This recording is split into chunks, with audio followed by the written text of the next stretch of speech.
लाख से अधिक सुझाव एकत्रित किए गए व प्रबुद्ध सम्मेलनों में प्रदेश के 50,000 से अधिक प्रबुद्ध जनों के परामर्श के साथ इस संकल्प पत्र को मूर्त रूप देने का काम भारतीय जनता पार्टी की टीम ने, हमारे नेतृत्व ने किया है।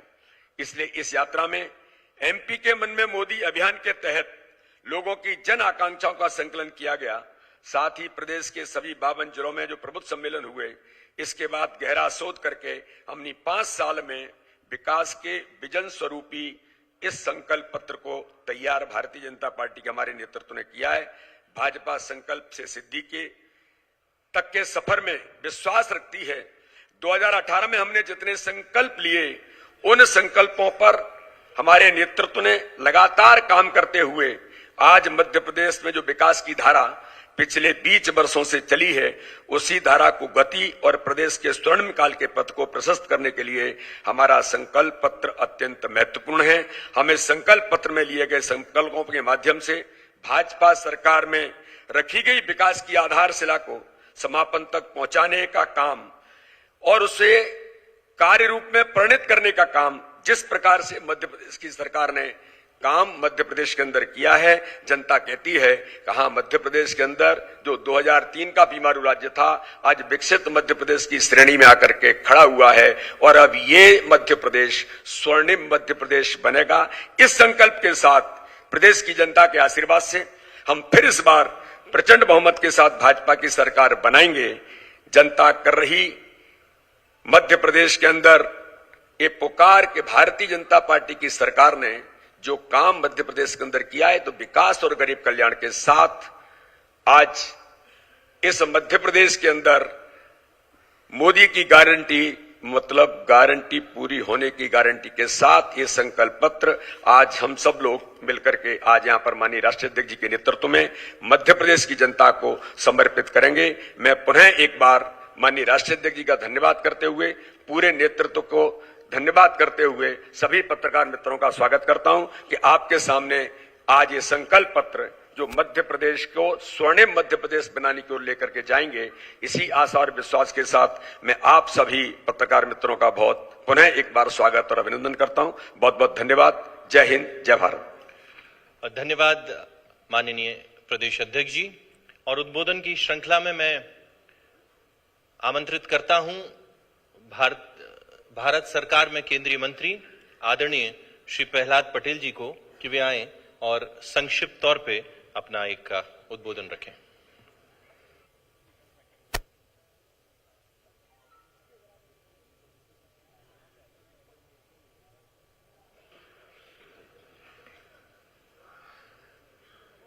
मैं मध्य प्रदेश की राजधानी भोपाल में आदरणीय राष्ट्रीय अध्यक्ष जी का हृदय से अभिनंदन करता हूं और उनका स्वागत करते हुए इस बात के लिए भी कि आज भारतीय जनता पार्टी का हमारा संकल्प पत्र उनके हाथों समर्पित होगा आप सबकी उपस्थिति में। और इसलिए मैं ये मानता हूं कि आने वाले 5 वर्षों में जो हमारा रोड मैप होगा मध्य प्रदेश को देश में सर्वोच्च राज्य बनाने के लिए, वो दस्तावेज से आज ये तय होगा। मैं पुनः हमारे सभी नेतृत्व का और राष्ट्रीय अध्यक्ष जी का हृदय से आभार व्यक्त करता हूं और यहाँ पर आप सबकी उपस्थिति के लिए भी मैं आपका हृदय से आभारी हूं।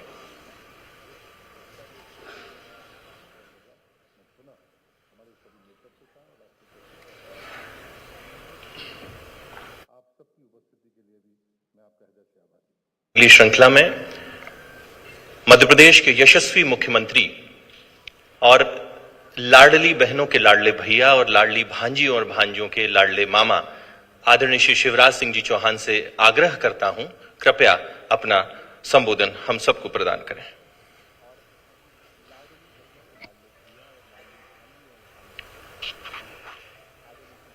भारतीय जनता पार्टी के संकल्प पत्र का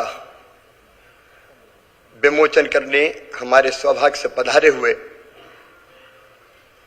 हमारे राष्ट्रीय अध्यक्ष श्रीमान जेपी नड्डा जी, आदरणीय अध्यक्ष जी मध्य प्रदेश विष्णुदत्त शर्मा जी, मेरे सहयोगी मित्र सिंधिया जी, प्रहलाद जी, अश्विनी जी, फग्गन सिंह जी, बहन कविता जी और मित्रों, कांग्रेस ने टिप्पणी की कि ये नरक चतुर्दशी के दिन भारतीय जनता पार्टी अपना संकल्प पत्र क्यों ला रही है।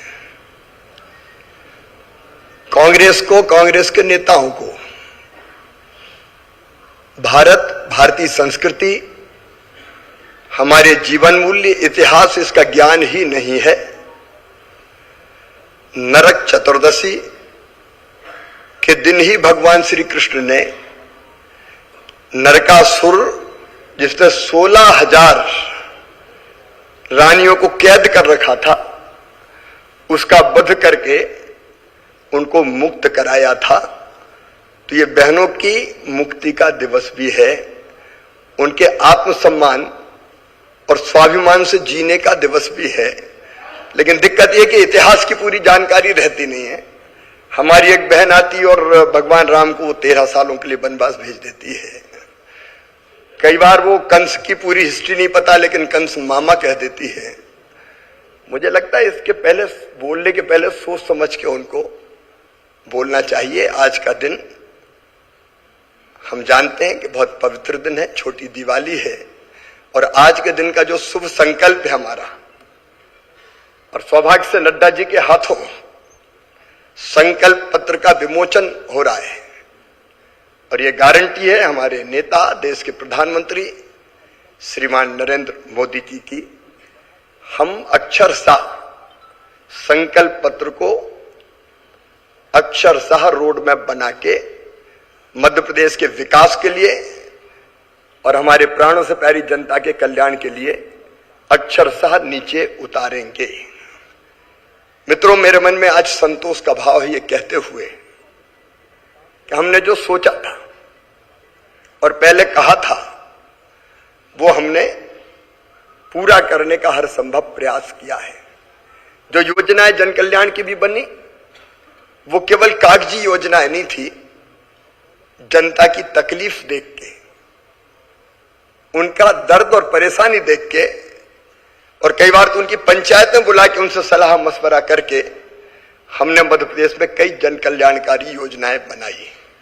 अगर हमने देखा था कि बेटियां कोख में मारी जाती है, बेटे ज्यादा पैदा होते हैं, बेटियां कम पैदा होती है, तब लाडली लक्ष्मी जैसी योजना अस्तित्व में आई। बहनों के राजनीतिक सशक्तिकरण के लिए हमने, मध्य प्रदेश पहला राज्य था जहां 50% रिजर्वेशन स्थानीय निकायों के चुनाव में अपनी बहनों को देने का काम किया। शायद मध्य प्रदेश पहला राज्य था जिसने 30% पुलिस की भर्ती में आरक्षण किया, 50% शिक्षकों की भर्ती में आरक्षण किया। लाडली लक्ष्मी, उसके बाद रिजर्वेशन, उसके बाद संबल जैसी योजना, लाडली बहना, और लाडली बहना से अब लखपति दीदी तक का सफर महिला सशक्तिकरण का एक सचमुच में बहुत सशक्त सफर है, और जिसको मैं कह सकता हूं कि मेरे मन में भी व्यक्तिगत रूप से बहुत संतोष है कि हम बहनों के सशक्तिकरण के लिए इतना काम कर पाए। हमने देखा था बचपन में किसान की फसलें बिना पानी के सूख जाती थी, तो खेत में पानी देने के लिए सिंचाई को हमने हमारी प्राथमिकता में सबसे ऊपर रखा। और हम सब जानते हैं कि अगर मध्य प्रदेश की अर्थव्यवस्था पूरी तरह से बदली है, अगर 71,000 करोड़ से हम 13 लाख करोड़ पार हुए हैं, तो उसमें सबसे बड़ा योगदान है तो सिंचाई का योगदान है। शानदार सड़कों का जाल हो, या बिजली का उत्पादन हो, या फिर फ्लोटिंग सोलर पावर प्लांट लगाना हो, मध्य प्रदेश ने कई पहले अपनी तरफ से की है। 15-16% के ब्याज से घटा के 0% ब्याज करना हो, या किसानों को प्रधानमंत्री जी की किसान सम्मान निधि के साथ मुख्यमंत्री किसान कल्याण योजना के अंतर्गत राशि देना हो, प्रदेश की भारतीय जनता पार्टी की सरकार ने किसानों को भी सशक्त करने का काम किया है। गरीब कल्याण के लिए चाहे जमीन के पट्टे हो, पक्का मकान हो, इलाज की व्यवस्था हो, चाहे बच्चों की शिक्षा का इंतजाम हो। मैं एक पहल का केवल और उल्लेख करूंगा, वो है सीएम राइज स्कूल। हमारे बच्चों को उच्च गुणवत्ता की शिक्षा देने के लिए हमने कल्पना की, और कोविड काल में हमने की थी कि बच्चों को अच्छे स्कूल चाहिए। तो अभी सीएम राज स्कूल प्रारंभ हो रहे हैं, लेकिन हर 25-30 किलोमीटर के दायरे में भविष्य में सीएम राज स्कूल हो, ताकि हम बच्चों को, गरीब बच्चों को भी, किसानों के बेटा बेटियों को भी उच्च गुणवत्तापूर्ण शिक्षा हम देते रहे। शहरी विकास हो चाहे ग्रामीण विकास का मामला हो, निवेश लाना हो चाहे टूरिज्म हो, भारतीय संस्कृति का पुनरुत्थान करने का सवाल हो, मध्य प्रदेश में हमने कई अनेकों ऐसे काम किए हैं जो मील का पत्थर प्रदेश के विकास की दृष्टि से साबित हुए हैं। और उन सब कामों को करते हुए मैं आज सचमुच में गौरवान्वित अपने आप को भी, पूरी टीम को महसूस कर रहा हूं। हमारे संकल्प पत्र के बारे में और जो हमारे विकास की यात्रा है उसके बारे में विस्तार से विवरण हमारे राष्ट्रीय अध्यक्ष जी हमारे बीच यहाँ उपस्थित हैं, वो देंगे। लेकिन 60,000 किलोमीटर टूटी फूटी सड़कों के दौर से आज मेट्रो रेल तक का सफर, हमारे टपरे वाली ITI से ग्लोबल स्किल पार्क तक का सफर सचमुच में बहुत गौरवशाली है। और आज मध्य प्रदेश जो कभी बीमारू और पिछड़ा कहलाता था, आज हम विकसित मध्य प्रदेश बने हैं। और प्रधानमंत्री जी और केंद्र सरकार की कई योजनाओं में आज मध्य प्रदेश नंबर 1 है। स्वच्छता हो, जल संरक्षण हो, पर्यावरण बचाना हो, प्रधानमंत्री ग्राम सड़क योजना की गुणवत्ता हो, PM आवास हो, स्वामित्व योजना हो, स्ट्रीट वेंडर की हमारी योजना हो, PM स्ट्रीट वेंडर योजना, कई योजनाओं में मध्य प्रदेश नंबर 1 है। और नंबर 1 का ये सफर जारी रहेगा। और आज फिर हम संकल्प लेते हैं कि मध्य प्रदेश को देश के सबसे विकसित राज्यों में से एक राज्य, और मैं तो कहूंगा नंबर 1 का राज्य बनाकर ही हम चैन की सांस लेंगे। बहुत बहुत धन्यवाद। धन्यवाद माननीय मुख्यमंत्री जी। अब इस कार्यक्रम की मुख्य श्रृंखला हमारे राष्ट्रीय अध्यक्ष आदरणीय श्री जगत प्रकाश नड्डा जी, जिनके नेतृत्व में राष्ट्रोत्कर्ष का नया इतिहास रचा जा रहा है और मध्य प्रदेश की भाजपा सरकार केंद्र की जन कल्याणकारी योजनाओं और नीतियों के साथ मध्य प्रदेश के सर्वांगीण विकास के लिए प्रतिबद्ध होता जा रहा है। हम संकल्पित हैं सशक्त भारत, समृद्ध भारत, समर्थ भारत के लिए। और इन्हीं आह्वान के साथ मैं माननीय राष्ट्रीय अध्यक्ष जी से आग्रह करता हूं कि कृपया अपना उद्बोधन हम सबको प्रदान करें। आज के इस संकल्प पत्र के लोकार्पण और हमारे मध्य प्रदेश की जनता के लिए किए गए संकल्प के बारे में चर्चा करने के लिए यहाँ मंच पर विराजमान हमारे यशस्वी मुख्यमंत्री श्री शिवराज सिंह चौहान जी, हमारे प्रदेश के अध्यक्ष श्री विष्णुदत्त शर्मा जी, हमारे भारत सरकार में मंत्री ज्योतिरादित्य जी, भारत सरकार में मंत्री अश्विनी वैष्णव जी, प्रहलाद सिंह पटेल जी, फग्गन सिंह कुलस्ते जी, और राज्यसभा में मेरी साथ सदस्य श्रीमती कविता पाटीदार जी, सम्मानित मंच, और यहाँ उपस्थित हमारे मध्य प्रदेश के और दिल्ली से भी आए हुए सभी वरिष्ठ पत्रकार बंधु, सबसे पहले तो आप सबको अग्रिम दीपावली की शुभकामनाएं। आप सब लोग लंबे समय से इंतजार कर रहे हैं संकल्प पत्र के बारे में। मैं संकल्प पत्र के विषय में चर्चा करने से पहले भारतीय जनता पार्टी चाहे मैनिफेस्टो हो, संकल्प पत्र हो, विजन डॉक्यूमेंट हो, इसको किस प्रकार से देखती है यह आपके सामने मैं जरूर रखना चाहूंगा। समय के साथ साथ मैनिफेस्टो, संकल्प पत्र, विजन डॉक्यूमेंट, इसकी महत्ता धीरे धीरे घटती गई है, क्योंकि राजनीतिक दलों ने पहले लुभाने का काम और बाद में भुलाने का काम किया है। वायदा करो और भूल जाओ और जनता को गुमराह करो। लेकिन भारतीय जनता पार्टी एक अकेली वैसी पार्टी है जिसने इस डॉक्यूमेंट को अपना, जिसे कहा जा सकता है कि रास्ता, रोड मैप का जरिया बनाया है और उसको लेटर और स्पिरिट में इंप्लीमेंट करने का काम किया है। यह हमारा ट्रैक रिकॉर्ड है। आपको साथ में यह भी शेयर करना चाहता हूं कि संकल्प पत्र की हमारे यहां महत्ता इस बात से तय होती है कि जो सरकार हमारी आती है उसका यह काम होता है कि वह सब कमिटी ऑफ कैबिनेट मिनिस्टर्स बना करके उन सारी चीजों को इंप्लीमेंट कराए और सभी मिनिस्टर्स की जिम्मेवारी होती है कि वो मैनिफेस्टो को या संकल्प पत्र को लेटर और स्पिरिट में इंप्लीमेंट करने के लिए उनके रिस्पेक्टिव डिपार्टमेंट्स काम करें। और सबसे बड़ी बात यह होती है कि पार्टी की अपनी मॉनिटरिंग सिस्टम से समय समय पर हम उसको मॉनिटर करते हैं।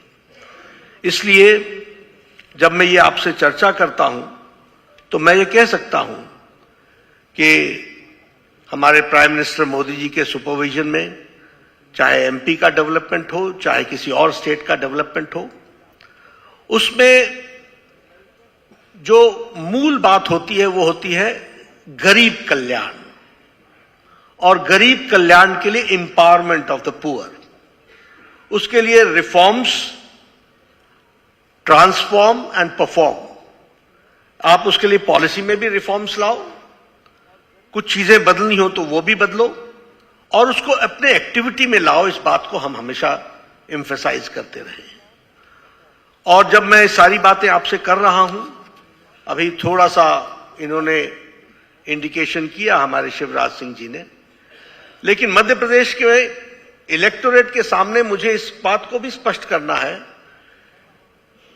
कि क्योंकि 20 साल भारतीय जनता पार्टी ने राज किया है, तो 20 इयर्स बिफोर मध्य प्रदेश कैसा था, ये आज की फर्स्ट जनरेशन जो है, वो आज की जो यंगर जनरेशन है, उसको शायद उसका अंदाजा भी नहीं है।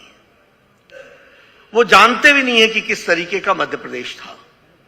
और इसलिए ये मेरी जिम्मेवारी हो जाती है कि आपके माध्यम से हमारी यात्रा, रोड मैप कैसी रही है, वो भी मैं आपके सामने रखना चाहूंगा।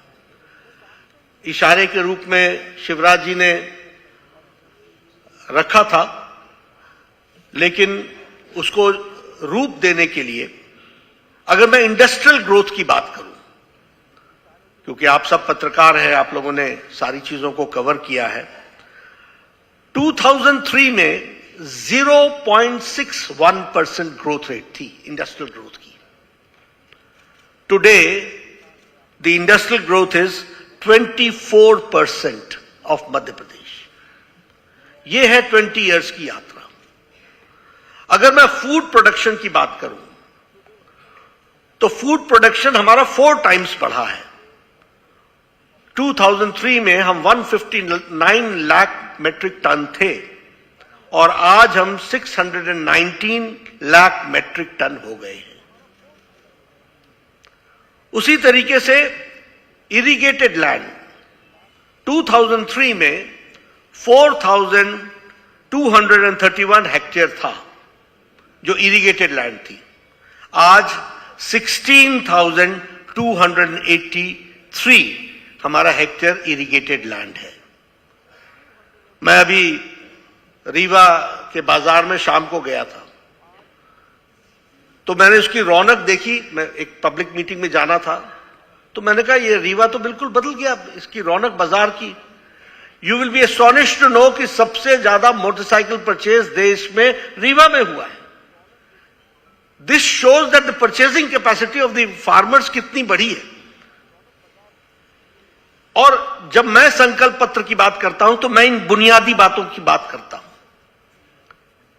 और हमारी सीरियसनेस इन बातों से तय होती है कि 4,000 स्क्वायर हमारे 1000 हेक्टेयर्स को आज हम 16,000 तक ले गए हैं।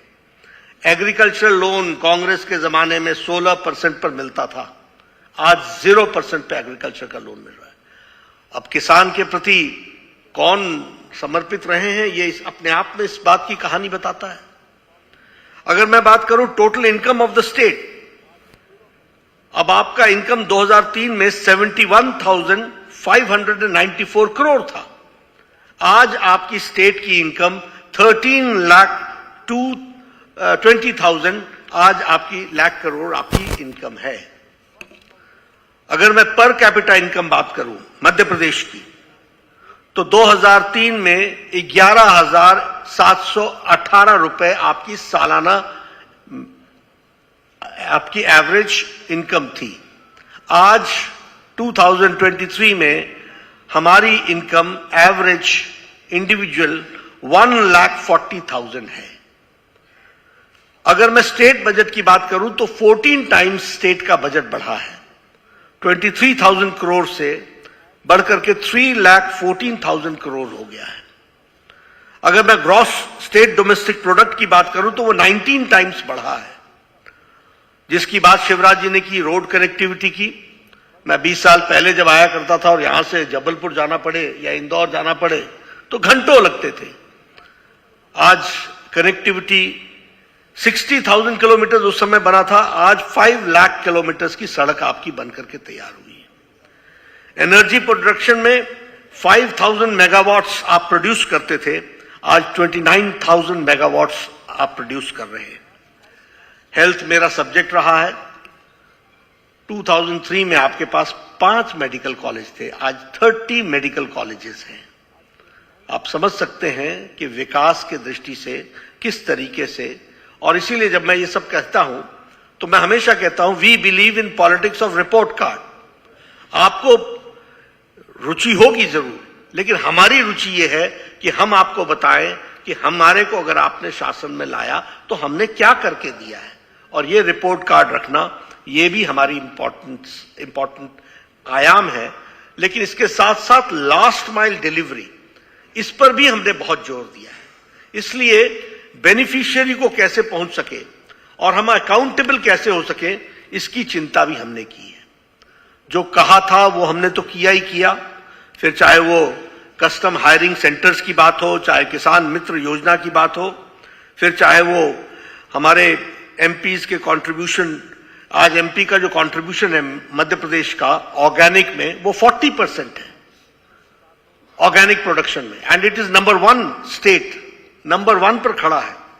आज आप सोयाबीन, चना, मसूर, तूर और उड़द, इसमें आप ऑर्गेनिक प्रोडक्शन में नंबर 1 पर है, और ऑर्गेनिक प्रोडक्शन में मस्टर्ड और मूंग और बीन्स में, इसमें आप नंबर 2 पर हैं। ये आज एग्रीकल्चरल ग्रोथ की बात आई है जो आपके सामने मैं रखना चाहता हूं। बहुत सी बातें मैं रख सकता हूं, लेकिन मुझे मालूम है कि आप सब लोगों को काफी इंतजार करना पड़ा है, इसलिए मैं उसमें ज्यादा समय नहीं लूंगा। लेकिन एक बात जरूर बताना चाहूंगा कि हमने इरिगेशन की कैपेसिटी को तो डबल किया ही किया, मेनी टाइम्स मेनी फोल्ड हमने बढ़ाया ही बढ़ाया, लेकिन बुंदेलखंड रीजन को स्पेशली हमने केन बेतवा के नेशनल प्रोजेक्ट के साथ जोड़ करके उसको भी हमने आगे बढ़ाने का काम किया है। वो भी मैं आपके साथ शेयर करना चाहता हूं। हमारे यहां गर्ल स्टूडेंट्स को स्कूटी देना, 75% जिनको मार्क्स आए उनको 12th ग्रेड में कॉलेज में जाने के लिए सुविधा देना, ऐसे लगभग हमने 1 लाख स्टूडेंट्स को ये हमने स्कूटी प्रोवाइड की है। और उसी तरीके से रेजिडेंशियल स्कूल्स में की बेनिफिट उठाने वाले हमारे बच्चे 40,000 बेनिफिट उठा रहे हैं, 40,000 स्टूडेंट्स बेनिफिट उठा रहे हैं। ये हमारे सामने लक्ष्य रहा था। उसी तरीके से स्वागतम लक्ष्मी योजना, इसने मध्य प्रदेश के birth rate, education, drop outs में इंप्रूवमेंट यानी ड्रॉप आउट्स का कम होना और क्वालिटी एजुकेशन, इन सब चीजों को एक बहुत अच्छे तरीके से आगे बढ़ाने का काम किया है। हेल्थ के इंफ्रास्ट्रक्चर में तो बहुत फंड्स आपको दिए गए हैं, लेकिन साथ ही साथ हेल्थ की दृष्टि से यह प्रयास हुआ है कि हमारे पैरामीटर्स जितने भी हैं वो अच्छे हों और जन औषधि केंद्रों की भी संख्या बढ़ाई गई है। जो हमने नहीं कहा था वो भी हमने करके दिया है, और वो मैं आपके सामने ऑन रिकॉर्ड लाना चाहता हूं। हमने नहीं कहा था कि हम कंट्रीज का, देश का सेंटर ऑफ एक्सीलेंस नर्सिंग और मिडवाइफरी में बनाएंगे, लेकिन 65 करोड़ रुपीस खर्च करके शिवराज सिंह जी की सरकार ने इस काम को आगे बढ़ाने का काम किया है। उसी तरीके से फर्स्ट मेडिकल एजुकेशन हिंदी में देने का काम यह भी मध्य प्रदेश की सरकार ने किया है। और इसी तरीके से जो जिसके बारे में सीएम राइज की बात इन्होंने कही, 6,300 करोड़ का फंड रख करके इसको भी बढ़ाने का काम और इसको भी आगे बढ़ाने का काम किया है। और 4 इन्वेस्टमेंट कॉरिडोर्स, भोपाल इंदौर, भोपाल बीना, जबलपुर कटनी सतना और सिंगरौली, और मुरैना ग्वालियर शिवपुर और गुना, ये 4 इंडस्ट्रियल कॉरिडोर्स, ये भी हमने कभी अपने संकल्प पत्र में नहीं कहा था, लेकिन इसको भी हमने आज एक पूरा करने का काम किया है। लाडली लक्ष्मी योजना, इसने बच्चियों का जो विकास किया वो तो किया ही किया, लेकिन लाडली लक्ष्मी बहना योजना ने आज उसमें भी बहुत बड़ा अंतर लाने का काम किया है, और empowerment of women and empowerment of girl child, इसके बारे में विशेष करके ध्यान दिया गया है। आज मैं फख्र के साथ कह सकता हूं कि आपका सेक्स रेशियो 956 पर 1000 है, ये हमारा सेक्स रेशियो बना है, और हम एक अच्छी छलांग लगा करके हमने इसको हासिल किया है।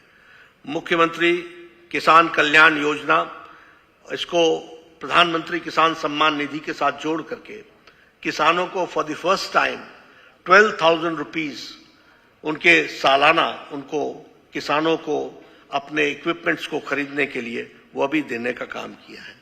वंदे भारत ट्रेन, आज 3 ट्रेन आपके यहाँ चल रही हैं, और उसी तरीके से संत रविदास जी के स्टैचू 100 करोड़ रुपीस खर्च करके उसको बनाने का काम किया है।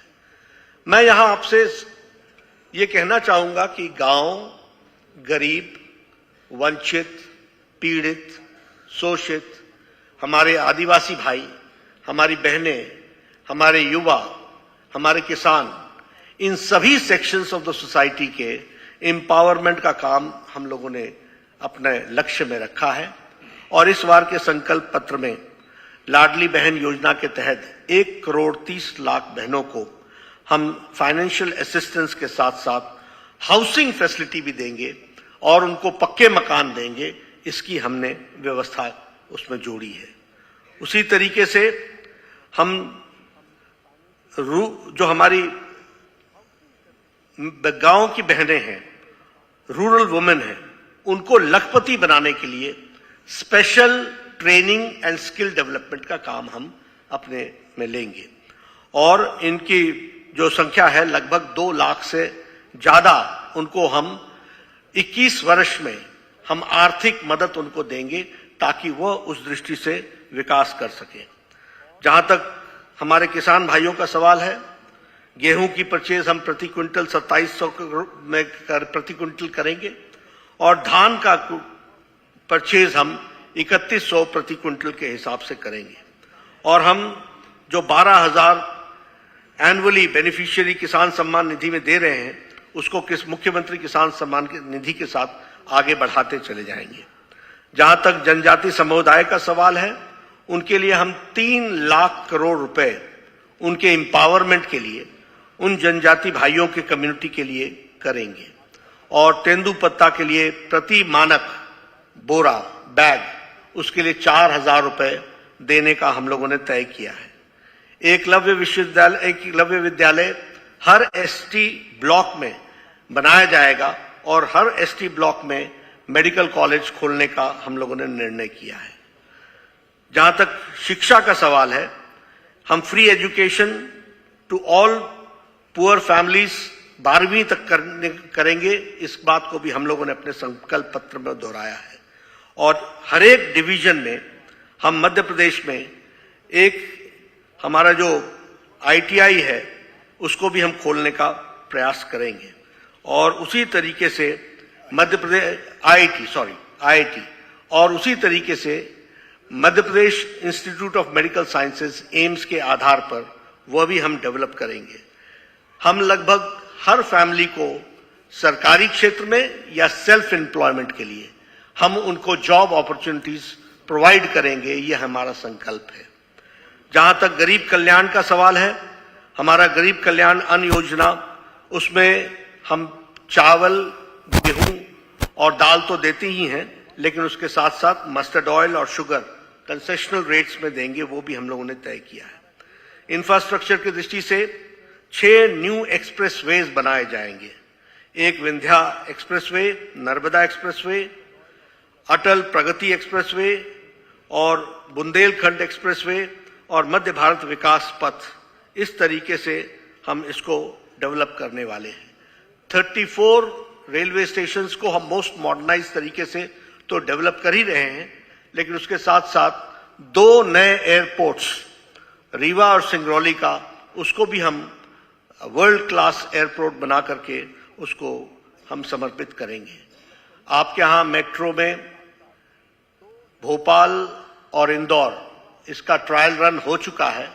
हम नई मेट्रोज इन ग्वालियर को, जबलपुर को भी हम उसमें ऐड करेंगे। इस तरीके का हम काम करने वाले हैं। एक हम अटल मेडिसिटी बनाएंगे हेल्थ की दृष्टि से, और हेल्थ के इंफ्रास्ट्रक्चर के लिए अलग से 20,000 करोड़ रुपीस हम सिर्फ इंफ्रास्ट्रक्चर पर खर्च करने वाले हैं। जहां तक सांस्कृतिक विकास का सवाल है, लगभग 13 सांस्कृतिक लोक निर्माण के काम और उनके नवीनीकरण का काम, इसको हम लोग अपने संकल्प पत्र में जोड़ रहे हैं। 13 हमारे जो पूज्य स्थान है और उनका नवीनीकरण करने के लिए, उसके लिए हम अपना पूरा योगदान करके उनको हम इन 5 सालों में पूरा करेंगे, ऐसा हमारा उद्देश्य रहेगा। तो हमारी कोशिश है हेल्थ, एजुकेशन, इंफ्रास्ट्रक्चर, किसान, उसकी परचेजिंग कैपेसिटी, इन सब चीजों में हम अपने आप को जोड़ करके मध्य प्रदेश को, जो एक समय में बीमारू राज्य था, आज वो अग्रगणी राज्य के पथ पर है, उसको बढ़ाने का हम अपना योगदान करेंगे। और भारतीय जनता पार्टी की तरफ से, आप लोगों के माध्यम से, मध्य प्रदेश की जनता से मैं एक निवेदन करना चाहता हूं कि भारतीय जनता पार्टी अपने संकल्प पत्र को लेटर और स्पिरिट में इंप्लीमेंट करती रही है और आगे भी हम उसको पूरा करेंगे। और आप इसको मध्य प्रदेश की जनता तक ज्यादा से ज्यादा पहुंचाएं, ये आपसे मेरा निवेदन है। धन्यवाद।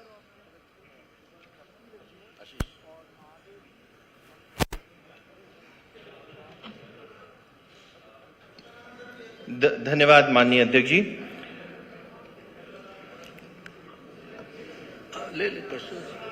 जिन घड़ी की हमें प्रतीक्षा थी वह अब नजदीक आ गई है। मध्य प्रदेश के विकास को नया आयाम देने के लिए समृद्धि एवं अंत्योदय के साथ डबल इंजन की भाजपा सरकार के संकल्प को पूर्ण करने के लिए मंचासीन अतिथियों से संकल्प पत्र के विमोचन के लिए आग्रह करता हूं।